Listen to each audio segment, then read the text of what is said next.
Hello friends, welcome to the channel That Couple Abroad.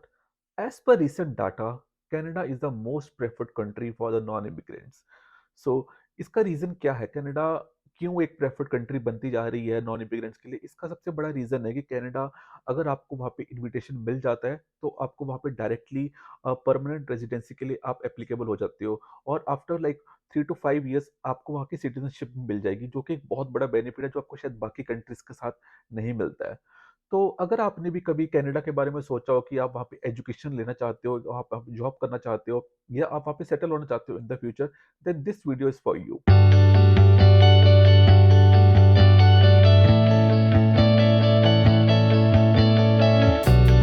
So I know, like जैसे आप Canada के बारे में सोचते हो कि मैं अपना प्रोसेस कैसे स्टार्ट करूं, तो आप डायरेक्टली अपने इमिग्रेशन कंसल्टेंट ढूंढना शुरू कर देते हो, जो कि इस चीज़ का बेनिफिट उठाते हैं जो कंसल्टेंट होते हैं, क्योंकि आप काफ़ी ज़्यादा डेस्परेट हो जाते हो कि मेरे को जल्दी से जल्दी कनाडा भेजो, I want to reach there.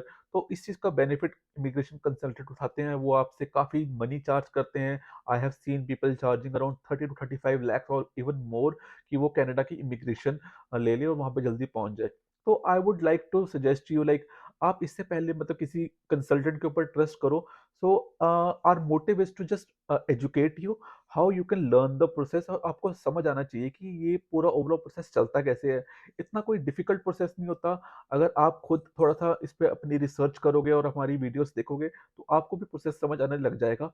और अगर आपको मतलब 1-2 महीने बाद लग रहा है कि आपका स्कोर अचीव नहीं हो पा रहा और आप ड्रॉज एक बार चेक करो कि कितने ड्रॉज आ रहा है सीएरएस का, तो अगर आपको बहुत ज़्यादा डिफरेंस है, then definitely you can look for a good immigration consultant and then see what kind of options they are providing you, and उसके बाद अपना चूज कर सकते हो कि I want to go with that immigration consultant और not. But before starting directly with immigration consultant, I would suggest you to first do your own research and अपनी application एक बार खुद देखो कि कैसे फाइल करी जाती है। तो दो चीजें मैं आपको पहले सजेस्ट करूंगा before starting your overall filing process. तो पहला है आइल्स। तो आपको आइल्स का एग्जाम अपना क्लियर करना पड़ेगा। इसमें क्लियर करने का ऐसा नहीं है, बट इसमें जितना ज्यादा बैंड स्कोर करोगे उतना आपको बेनिफिट होगा, उतने ज्यादा आपको स्कोर मिलेंगे। और कनाडा पे एक और लैंग्वेज है जो काफी डिमांड में रहती है, वो है फ्रेंच। तो अगर आपने अपनी कॉलेज एजुकेशन में बीटेक में या फिर अपना जो भी अपनी ग्रेजुएशन करी है या पोस्ट ग्रेजुएशन करी है, अगर आपने वहाँ कोई फॉरेन लैंग्वेज सीखी है, जैसे कि अगर आपने फ्रेंच, वहाँ पे कई बार ऑप्शन होते हैं, जैसे मैंने जब अपना मास्टर्स किया था तो मैंने वहाँ पे फ्रेंच सीखी थी। तो अगर आपने फ्रेंच वगैरह का आपका हैंड होल्डिंग है और आप उस पर थोड़ा सा और अपना लर्न कर सकते हो, अपना कुछ कोर्सेज लेके अपनी फ्रेंच पे होल्डिंग बना सकते हो, तो आप फ्रेंच का भी, जैसे आइल्स का एग्जाम होता है वैसे फ्रेंच का भी एग्जाम होता है, और उसमें भी आप अगर आप अपना स्कोर अच्छा कर लेते हो तो आपको काफी अच्छे मतलब आपका सीरियस स्कोर बूस्ट हो सकता है। तो सेकंड प्रोसेस हमारा क्या रहता है, वो है एजुकेशन इक्विवेलेंसी। तो एजुकेशन इक्विवेलेंसी का मतलब क्या है, नाम से बड़ा क्लियर हो जाता है, एजुकेशन इक्विवेलेंसी। तो जो भी आपने अपनी ग्रेजुएशन करी है या पोस्ट ग्रेजुएशन करी है इंडिया में या फिर अपनी जो भी नेटिव कंट्री रहेगी, तो आपने वहाँ पे जो भी अपनी ग्रेजुएशन अपनी स्टडीज करी है, उसकी इक्विवेलेंसी दूसरी कंट्री में वो क्या इक्विवेलेंसी रखती है। तो अगर जैसे मैंने बीटेक रखी है तो वहाँ पे शायद हो सकता है कि बीटेक ना होती हो, बट उसकी इक्विवेलेंट कोई मतलब डिग्री वहाँ कराई जाती हो, तो इक्विवेलेंसी चेक करी जाती है। तो इसके लिए काफ़ी सारी थर्ड पार्टी कंपनीज़ है जो इसमें आपको हेल्प करती है। तो जैसे कि डब्ल्यूएस है और आईक्यूएस है, आईसीएएस है, तो अलग-अलग होती है। आपको एक बार ये चेक कर लेना कि सबसे फास्ट प्रोसेस किसका रहता है। So as per my knowledge WS is the best. वो सबसे आपको विदिन लाइक 2 to 3 वीक्स के अंदर आपको प्रोसेस करके दे देगी। अगर आपकी एजुकेशन इक्विवेलेंसी हो जाती है, तो आपको अगर अप्रूव्ड हो रही है तो आपको विदिन लाइक 2 to 3 डेज़ करेगी।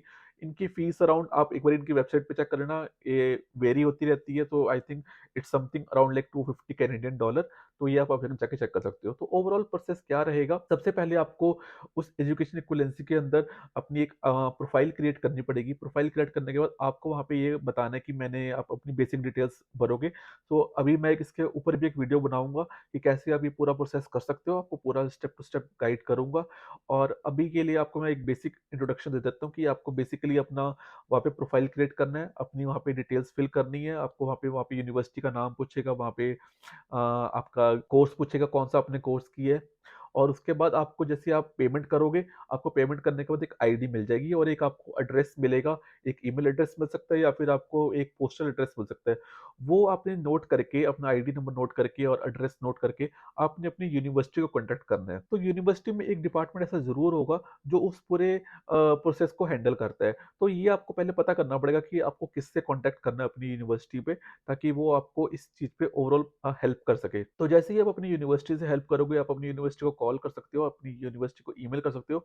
आप वहाँ से पढ़े हुए हो तो आपको काफ़ी ज़्यादा इसका प्रोसेस क्लियर हो, मतलब आपको पता होना चाहिए कि आपने किससे कॉन्टैक्ट करना है, किससे आप जल्दी उससे काम करवा सकते हो।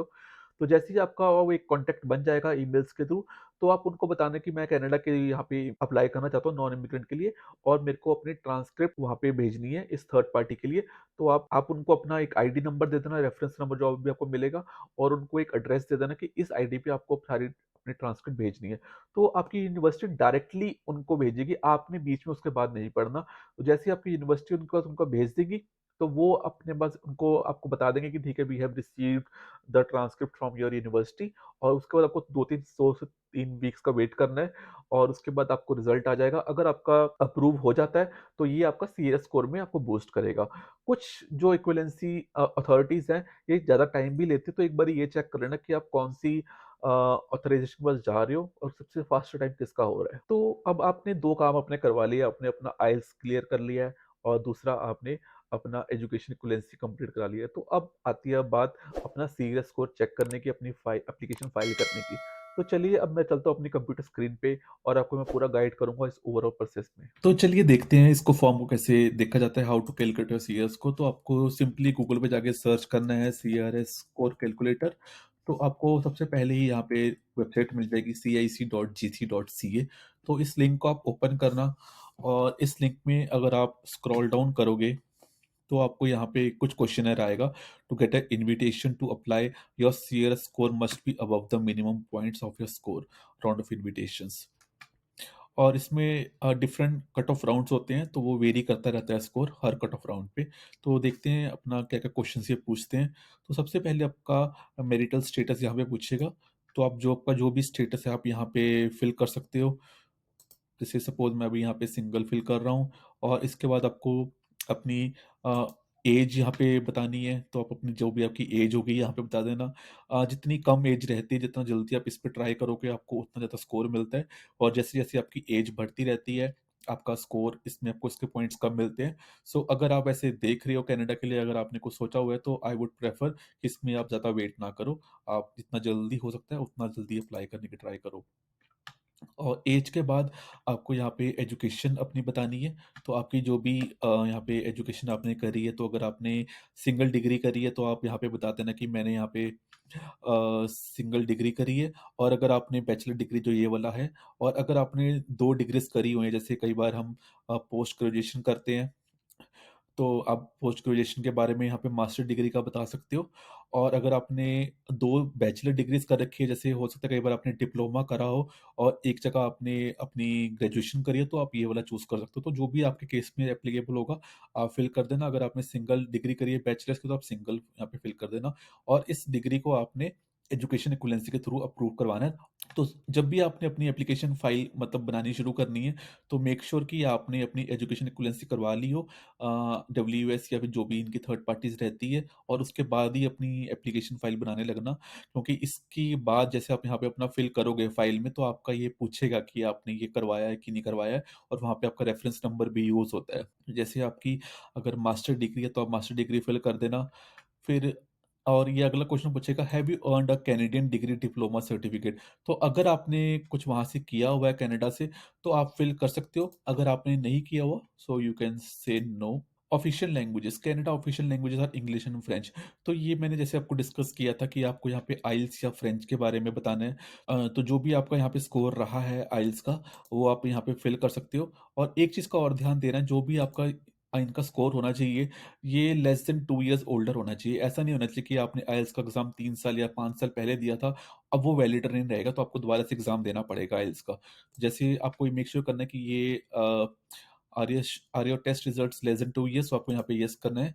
और which language do you did. So जैसे यहाँ पे 3 यहाँ पे होते हैं, तो एक है सीईएल, पीआईपी, एक आइल्स और टीईएफ कनाडा, टीसीएफ कनाडा। तो ये सबसे ज़्यादा पॉपुलर आइल्स होता है। फिर आपको जो भी यहाँ पे स्कोर रहेगा अपना, आपको वो अपना स्कोर फिल करना है। तो ट्राई करना कि आप एटलीस्ट 7.5 से 9.0 के बीच में टारगेट करो कि आपको इतना स्कोर लेना चाहिए। और लिसनिंग में भी जैसे यहाँ पे सारे स्कोर्स मेंशन्ड है, तो जितना ज़्यादा आपका स्कोर होगा, आपको उतने ज़्यादा इसमें बेनिफिट्स मिलेंगे। और इसके बाद do you have any other languages result. तो अगर आपने और कोई सेकंड ऑफिशियल लैंग्वेज करी है तो आप डाल सकते हो, अगर आपने नहीं करी तो आपने यहाँ पे नॉट नॉट एप्लीकेबल कर सकते हो। तो next is like work experience. तो अगर आपने कभी कनाडा में, आपको आपकी कंपनी ने कभी वहाँ भेजा था किसी वर्क करने के लिए, फुल टाइम या पार्ट टाइम, तो आप वहाँ पे फिल कर सकते हो, इसके काफ़ी ज़्यादा पॉइंट्स मिलते हैं। बट अगर आपने नहीं किया था तो आप यहाँ पे नन कर सकते हो। तो नेक्स्ट इज आपको अपना फॉरेन स्किल्ड वर्क एक्सपीरियंस कितना है। तो अगर आपने अपनी नेटिव कंट्री में कुछ अपने एक्सपीरियंस लिया हुआ है और अगर वो 3 इयर्स तक का है तो आपको इसके पॉइंट्स थोड़े एक्स्ट्रा मिल जाएंगे। तो आप यहाँ पे 3 इयर्स और मोर कर सकते हो। और नेक्स्ट रहेगा, do you have any certificate of qualification from Canadian province, territory और फेडरल बॉडी। तो क्या आपने वहाँ पे कभी एजुकेशन ली है, कोई डिग्री, कोई सर्टिफिकेट वहाँ का है। तो अगर आपका वहाँ पे है तो आप येस करना, अगर आपका नो है, अगर आपने कहीं वहाँ पे एजुकेशन नहीं ली तो आप नो फिल कर देना। तो नेक्स्ट है कि do you have any valid job offer supported by labours market impact assessment. तो ये काफ़ी ज़्यादा, आप जब कंसल्टेंसी के पास जाओगे तो आपको ये चीज़ काफ़ी ज़्यादा सेल करी जाएगी, LMIA approved job offer letter, क्योंकि इसके काफ़ी ज़्यादा स्कोर बन जाते हैं और ये बहुत ईजी नहीं होता। तो इसके लिए ही काफ़ी कंसल्टेंट आपसे 35 to 50 lakhs भी डिमांड कर सकते हैं। सो आई वुड सजेस्ट कि अभी आप डायरेक्टली इसके ऊपर मत जाना। एक बारी आप अपनी स्किल्स जो भी हैं आप खुद ट्राई करो। कनाडा की जो भी कंपनीज है वहाँ पे लिंक्डइन के थ्रू या जो भी monster.com रहेगी, तो जो भी मतलब वेबसाइट्स रहती है, आप खुद अप्लाई करने की ट्राई करो। अगर आपको वहाँ से जॉब ऑफर खुद मिल जाता है आपके स्किल्स के अकॉर्डिंग, तो आपको वो खुद ही लीमा जॉब ऑफर दे देंगे, आपको किसी कंसल्टेंट को पैसे देने की जरूरत नहीं है इसमें। तो अगर आपके पास नहीं है तो आप अभी नो फिल कर देना यहाँ पे। नेक्स्ट रहता है, do you have any nomination certificate from a province और टेरिटरी। तो ये पीएनपी का रहेगा, इसके बारे में हम नेक्स्ट वीडियो में डिस्कस करेंगे। अगर आपके पास है तो आप यस कर सकते हो, अगर आपके पास नहीं है तो आप इसको भी नो कर देना। और डू यू और योर स्पाउस और common partner have at least one brother और sister living in Canada who is a permanent citizen of Canada. तो अगर आपका कोई स्पाउस है जो कनाडा में ऑलरेडी है तो आप इसको यस कर सकते हो, बट अगर आपका नहीं है तो आप इसको नो कर देना। अगर आपका कोई सिबलिंग्स वहाँ पे होता है तो आपको इसमें एक्स्ट्रा इसके पॉइंट्स मिल जाते हैं। तो जैसे ही आप अपना ये पूरा फॉर्म फिल कर दोगे तो लास्ट में आपको ऑप्शन देगा कैलकुलेट योर स्कोर। तो जैसे अभी मैंने अपना सारा ये फॉर्म फिलअप किया है तो अराउंड मेरे को 475 इसका सीएरएस स्कोर आया है। तो ये हो सकता है वेरी करे जैसे जैसे आपके फॉर्म के अकॉर्डिंग। तो जो भी आप फिल करोगे आपका स्कोर अलग आ सकता है। तो जैसे ही आपने अपना एक बार सीएरएस स्कोर एक बार कैलकुलेट कर लिया है तो आप नेट पे जाके सर्च कर सकते हो लेटेस्ट ड्रॉ कितना चल रहा है सीएरएस का। तो आपको जैसे यहाँ पे दिख जाएगा कि अभी यहाँ पे 486 का चल रहा है स्कोर। और लास्ट जो इनविटेशन कनाडा दिया था वो 4800 इनविटेशन दिए थे, उससे पहले 488 गया था स्कोर। तो ये स्कोर वेरी करता रहता है। काफ़ी बारी ड्रॉज निकलते हैं तो आपको चेक करते रहना कि आपका स्कोर मैच हो रहा है कि नहीं हो रहा। आई होप ये वीडियो आपको अच्छी लगी होगी। अगर आपको वीडियो अच्छी लगी है तो do like share and subscribe to our channel. अगर आपके कोई क्वेश्चंस हैं सीएरएस स्कोर के रिगार्डिंग या और कोई कनाडा के इमिग्रेशन के प्रोसेस के रिलेटेड तो आप अपना कमेंट सेक्शन में पूछ सकते हो और मैं ट्राई करूंगा, अगर as per my best knowledge I will try to help you. For this video, I'm signing off. In the next video, I will try to cover more topics about the Canada immigration. Thank you. Bye bye.